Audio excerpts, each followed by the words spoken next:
So we have been waiting for Crisis on Infinite Earths for about a year, right?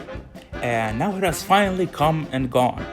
And now that it's finally finished, I took a couple days to gather my thoughts and actually process what I think about this crossover because it's a bit different from all the other ones, if you catch my drift. Thematically speaking, it has done the most to change the universe that our beloved characters live in.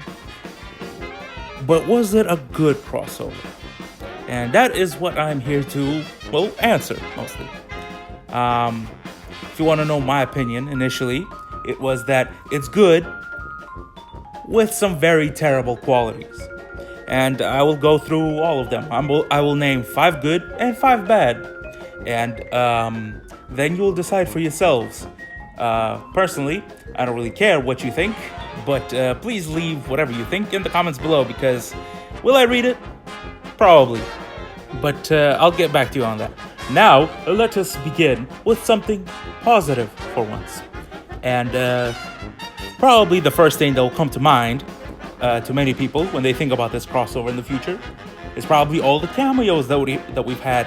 Because honestly, the cameos were very legendary. And I'm not gonna lie, because we have freaking Batman, Kevin Conroy, we have Brandon Routh Superman, we have freaking Ezra Miller from the Justice League movies, and a plethora more. Honestly, the dude from the 1960s Batman, that blew my mind, okay? I didn't even know he was still alive, to be honest. But, that is just me, But I think we can honestly all, appreciate the fact that they were able to get all of these people together, even for a few seconds. Because honestly, that's pretty amazing, okay? If you want to dispute on me, they're like, cameo sucked. I don't know what you think about that, because honestly, cameos are pretty nice. Do I wish that they had a bit more screen time? Yes, I would, but, this is network television, and they're working with, catering money. So, yeah, I think we'll move on from here. That's all I really have to say about that. Something bad that I'll mention is the fact that Batman died like a bitch. Let me explain. Right, in the second episode of Crisis on Infinite Earths, right, we see Batwoman, and she's with Supergirl, and they visit Kevin Conroy Batman, and he's a bit of a dick, so they decide to kill him. Now, I don't really have a problem with this because Kevin Conroy was kind of acting a bit dickish, plus he killed Superman, so, But my problem was not the fact that he's a dick or that he died. My problem is the fact that how he died. Because if you go back, he's kicking the crap out of Supergirl, right? And the Batwoman, she gives him a love tap with her foot, and then he gets electrocuted and dies. Like a bitch. And I don't like that because Batman deserves more respect than that. Because that was some booty. Alright, thank you for listening to my rant. We're moving on. Next, something good, actually, is the fact that I personally really like the performances, right? Especially certain characters. Some characters I don't like. Supergirl and Batwoman. But who I do like was actually Lex Luthor. The dude from, what was that show called? 2.5 Men? He did an excellent job. I wasn't expecting that. I thought that dude was going to be booty. But no, he was actually pretty good. He was pretty, intimidating and everything. He was actually pretty smart. Smartest character on the show. I don't know why you don't need any other geniuses. This man is out here taking over the world with just the power of his mind. Also like Brandon Routh Superman. And I wish that he had a bit more screen time because honestly, dude was pretty amazing, not gonna lie. And also like Kevin Conroy as Batman, as well as the regular cast because Stephen Amell, Green Arrow and Flash, they killed it, bro. They were going ham on that whole script, and I loved it. So yeah, that was pretty much it. Great performances. I like it. Dialogue needs some more revising because dialogue was just atrocious, but we'll get to that. But actors, pretty good job. Writers, get your shit together. Grow it like a girl. Always. So the next one, it's gonna be a bit personal for me, I'm not gonna lie. But here is what I didn't like. I didn't like the fact that the shows included storylines from themselves into the crossover. I don't know if I articulated that properly, but it doesn't matter. What I mean is, like, especially Supergirl. I hated that. What I mean by that is, like, in episode 1, right, the world is being destroyed. We see planets dying and all that. See Superman almost die. We see people, like, dying left and right. And then right in the middle, we see crap from Supergirl pop up. We see Supergirl's dumbass sister talk to this other chick, and they're all pissy at each other. Now, for me, I don't watch Supergirl because that show is booty, and it's complete ass. It's not booty, it's complete ass. And I personally, I don't give a crap about that storyline because, well, I don't watch that show, and I don't want to see that. You know, I'm here to see the crossover. I'm here to see, like, all this epicness, and then I'm stuck with Supergirl's dumbass sister talking to some other chick, right? I don't like that. Now, let me talk about Legends of Tomorrow, because that final episode with that big-ass Bebo, enough with this crap, guys, all right? We've been dealing with this Bebo crap for like 3 years, all right? Enough, okay? It was funny in the beginning. It was a meme. I get it, right? But it's ran its course. Let it die, okay? Enough. Just let it die, all right? My goodness. Because all the other shows, even Batwoman didn't bring like mostly any of her crap inside. But here we see Supergirl and dumbass Legends of Tomorrow being just ass. Come on, guys. Enough with this nonsense. You know, keep your show isolated to itself. Let me watch my crossover in peace. Alright? Deal, dope. As you might know, about 2 years ago, a little movie by the name of Avengers Infinity War came out, and they killed off half of their universe. Now, what I think is funny about this is the fact that the DC TV universe on TV managed not to kill an entire universe. They killed everybody. Everybody died. They had much bigger stakes than Avengers at Infinity War, and I think that is by far hilarious because, like, the people on TV have the balls to kill off not only their own universe, but everybody else's universe as well. Titans died, Superman died, everybody died. And I think that's just hilarious because in Avengers Infinity War, right, like, all the side characters died, but the main characters survived so they could, like, bring everybody back. But here, no. Basically, everybody died and we're left with 7 people, right? And, like, half of them suck. They can't even do anything. And that is amazing. To me, at least. That people on TV managed to give us bigger stakes than Avengers. And, that just brings a smile to my face. That's all. That's all I wanted to say. DC TV is officially bigger than Marvel and Disney. Okay, I'm sorry. It's a head joke between me and myself. We're moving on. Now, there is something that you should know about me. And that is the fact that I love me some action, right? And I love great action.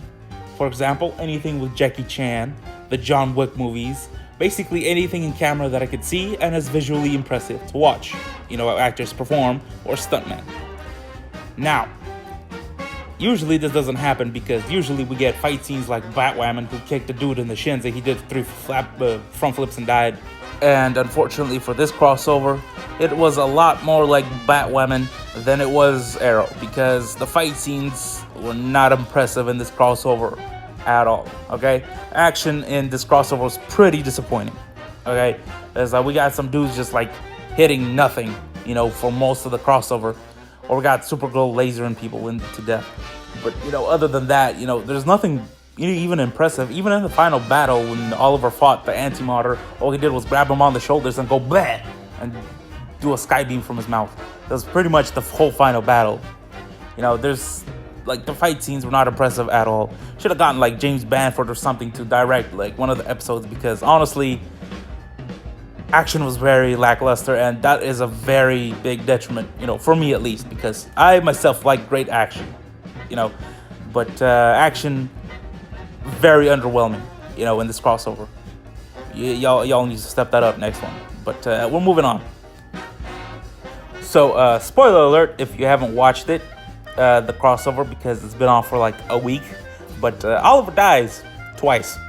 Now, this is actually a good thing because his second death was very well done. I really liked it. The fact that Barry and Sarah were there present, and it was very sad. And that eulogy for him in part 5 was actually pretty good. I don't know why Black Lightning was there, but anyway.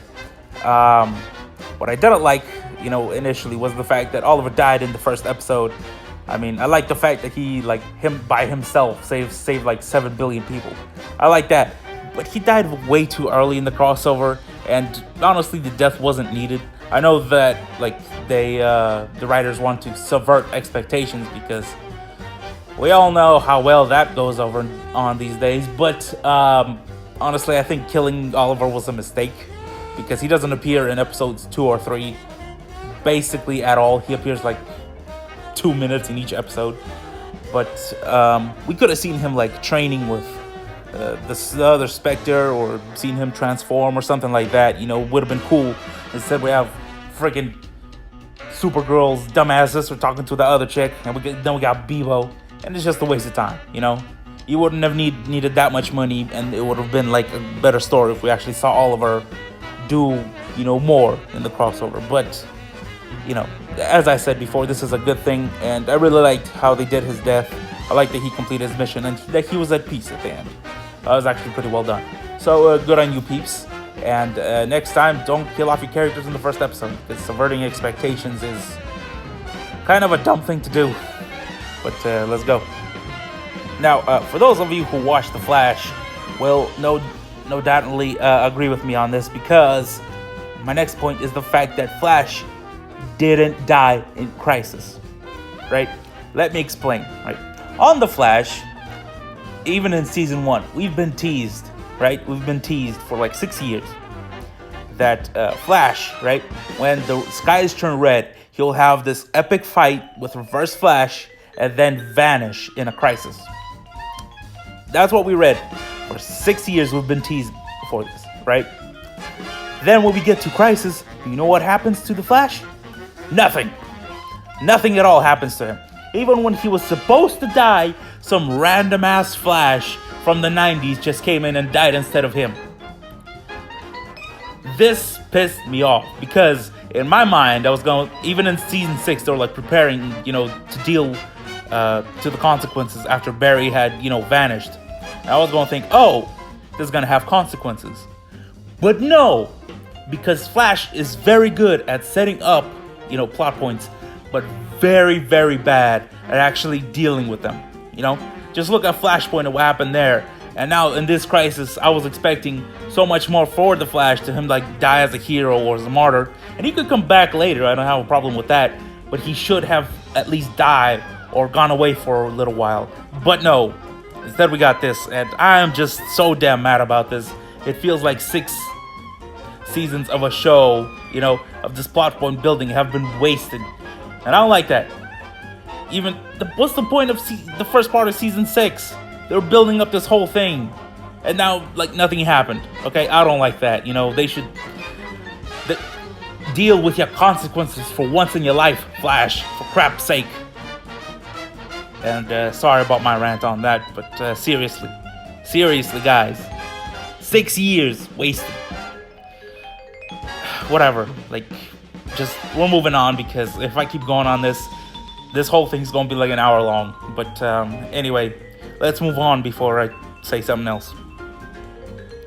Now, the best thing about this Crisis, in my opinion, and also the funniest, is the fact that we're getting Crisis on Infinite Earths on TV, right? Wrap your head around this. Before we got it in the movies, right? Now that is so amazing to me and so hilarious. That's something that started with some dude shooting arrows and ended with this huge event with the Earths dying, right? And all of this happened before DC even got off in the movies. It's the most hilarious thing to me. How a show with the budget of 3 acorns a season is able to create something this spectacular, something this big on TV before the movies. It's just inconceivable to me because movies are made for like what $200 million, and these guys get like what $10,000 an episode, and they're able to make something this grandiose. It's just amazing to me. It's phenomenal, and it is hilarious, and I love it. I can't I can't get enough of this. Okay, it is hilarious once you wrap your mind around this. But that is just me. That is my personal opinion. That is my favorite and most funniest thing. But let's get on to the worst thing about this crisis. And oh boy, it's gonna be a biggie. Now, I don't know if you'll agree with me on this, but for me, a great villain can either make or break a story. And much to the detriment of this crossover, the Anti-Monitor was not a good villain. Okay, he was boring as crap, man. And he brought his like shadow things all over the place, but they might as well have been shadows because seriously, like you could like spit on one of those like, and they would have died. Like seriously, we see like that one Asian dude, right? He punched one in the face and it like dissipated, right? The only thing I know about those shadows things is that they like giving hugs, but then Flash killed one. So I don't know anything about them. Why were they even a threat to begin with? Because they don't really seem to be doing anything much, just flying around. And I don't see them killing innocent people or anything. They just flying around and giving people hugs. That's all, honestly. People are just scared of them for no reason. And then the Anti-Monitor, he's just sort of there. He's not compelling, like, at all. He just wants to kill everything because of reasons, I guess. I don't know. I mean, I like the scale because he killed everything, right? He took over Lyla and he killed the Monitor, but why? I don't understand. Why would he want to do this? There's like no motivation at all. He just comes in there, kills some people, kills some universes, and then dies. Like, what? Why? What is the point of this? I mean, yeah, it's pretty much the same in the comics, but you could have like revised it, make it more compelling, give him a reason to do this, but apparently not. Apparently it's too much to ask. I don't know. But to me, that is the most, like, seriously, the worst thing, Even with the aliens were at least some sort of threat, Or effects, we had like interdimensional Nazis and stuff. But here, it's just shadows who love giving hugs and some boring ass dude with the ball sack for a face. But I don't know. Maybe you liked him. I just did it. But that is just me. And that's it. That's all I really have to say. Actually, no, there is one more thing. And I didn't know if this was a good or a bad thing. So let's just call it an honorable mention. And that's the effects. Why? Because why I couldn't decide is because in certain parts, the effects look fantastic, right? Like the end fight, with the fire around Oliver and the Anti-Monitor, right? And then the giant Debo, as much as I hate it, actually pretty good. So, and then we have bad effects like the Superman versus Superman fight. I don't know what's going on there, but it looked booty. And then, I'm not even gonna talk about Batwoman and her dumbass fight scenes. But, I don't know. Let's just call the effects an honorable mention for both good and bad because I can't really decide if it's good or bad. So ultimately, please give your thoughts, whether you think this crossover did a good job or bad job in the comments below. And I'll probably read them and, give you my feedback there. But for me personally, like I said in the beginning, I think it's good with some terrible qualities. And honestly, it's mostly with the writing and the dialogue. Dialogue is complete trash. Seriously, writers, please, next time, do better. Seriously. But other than that, I already told you all my thoughts on this. But thank you for watching. Please don't forget to like, share, subscribe, all that. And leave a comment down below. Thank you for watching. Goodbye.